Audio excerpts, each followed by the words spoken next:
Okay, let's go ahead and wrap up the last pages of this book. I'm going to begin at the end of page 82 since I didn't quite finish that bottom part. Hurricane Katrina. On August 29, 2005, Hurricane Katrina struck the Gulf Coast of the United States. The storm was one of the most devastating natural disasters in American history. More than 1,800 residents died and more than 1 million were displaced. The levees built to hold back water during floods or storms failed in New Orleans, leaving 80% of the city underwater. Katrina affected poor and black residents the most. Many were forced to abandon their homes. Treme, one of the oldest African American neighborhoods in the country, was also damaged. As many as 100,000 African Americans left New Orleans after Katrina and never returned. First Black President.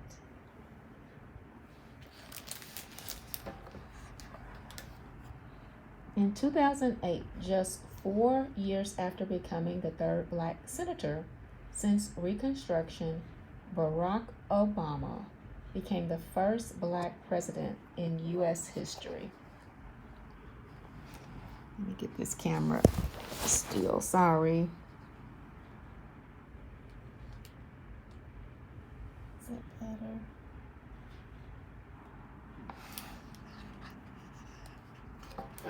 Doesn't seem to be showing the words clear here. Hold on. Okay, that's a little better.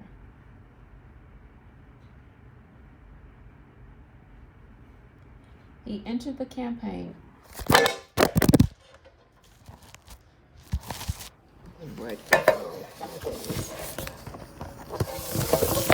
not working out well. But we are going to finish. Let me find my page. I'm just going to have to hold it like this. He entered the campaign on February 10, 2007, less known and with fewer funds than some of the other candidates. By June, he had outpaced Hillary Clinton, the Democratic Party's frontrunner. In August, he received the Democrats' official nomination. Running on a platform of hope and change, Obama called for conversation rather than confrontation. As he toured the country, joyful shouts of "Yes, we can" filled the air. Obama promised to bring the country together to solve America's problems. His message proved effective with voters from all ethnic backgrounds who came together to help him defeat Republican nominee John McCain in November 2008. Thousands of excited supporters looked on as he took the oath of office on a cold, blustery inauguration day in January 2009. Despite his many vocal supporters, Obama faced an uphill climb.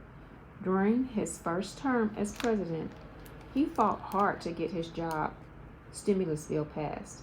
It helped the economy recover and led to millions of new jobs. His Fair Pay Act helped women earn the same amount of money as men for doing the same job.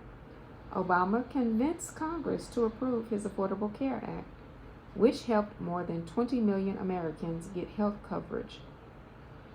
His second term, he took executive action to prevent 5 million undocumented immigrants from being deported. He also restored relations with Cuba and convinced 195 nations to sign the Paris Agreement to fight climate change. In addition, he gave African Americans the satisfaction of seeing a black family living in a White House built by their enslaved ancestors. Obama will be remembered as one of the most popular presidents of his time. He left office to the warm and widespread approval of the Americans who had supported him during his 2 terms. 20,000 people gathered in Chicago to bear his farewell address. He acknowledged that he hadn't accomplished everything he set out to do as president. He reminded listeners that the country still had a long way to go. We're not where we need to be, he said. All of us have more work to do.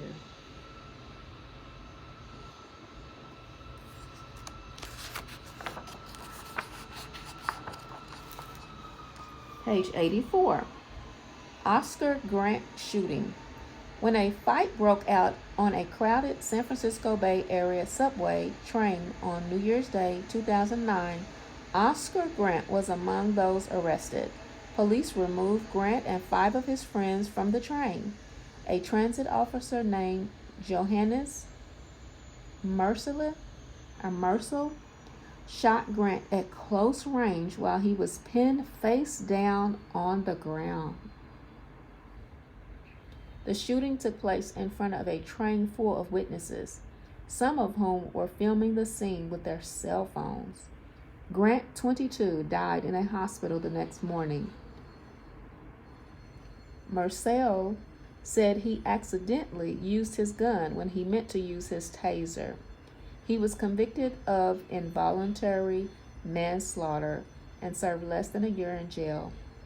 Mercel's verdict sparked both peaceful and violent protests in the Bay Area. Fruitvale Station, a film about the last hours of Grant's life, premiered in 2013. Her Immortal Cells.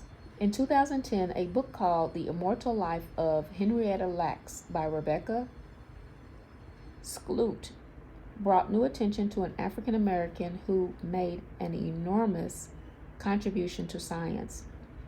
Lacks, a tobacco farmer, died of cancer in 1951. At the time, her family had no idea that she had played a significant role in medical history. Doctors had discovered that Lacks' cells possessed unique qualities that could assist them in their research. Without her permission, they harvested her cells and successfully used them to cure a number of diseases. They have been used to help develop the polio vaccine and many other treatments. Jazz Honors. In 2011, Esperanza Spalding became the first jazz artist to win the Grammy Award for Best New Artist. A child musical prodigy, she grew up in Oregon and played the violin before audiences at age 5.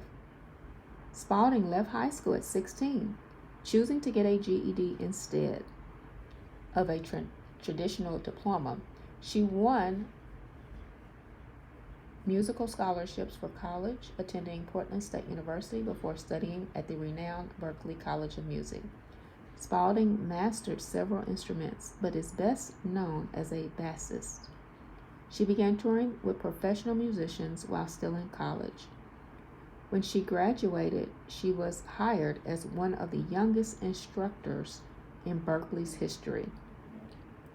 Trayvon Martin. On February the 26th, 2012, George Zimmerman fatally shot 17-year-old black teenager Trayvon Martin in Stanford, Florida.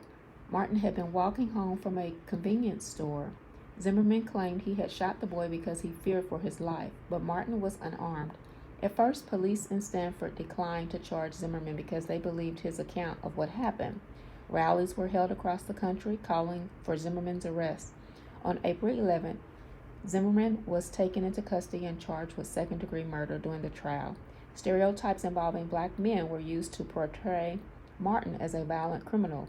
Some news commentators even suggested that Martin's hooded jersey proved he was dangerous. In July 2013, Zimmerman was acquitted or found not guilty of the charges. Eric Garner. On July 17, 2014, on a crowded street corner in Staten Island, New York, police officer Daniel Petelio choked Eric Garner to death. A bystander captured video of the scene with his cell phone. Images of the event were quickly shared on social media. Police have been attempting to arrest Garner for selling illegal cigarettes. He was pushed to the ground and choked. Even though he offered no resistance. Garner, who was unarmed, repeatedly declared, "I can't breathe." As Petelio held him down, those last words became a rallying cry for African Americans concerned with what they saw as an increase in police brutality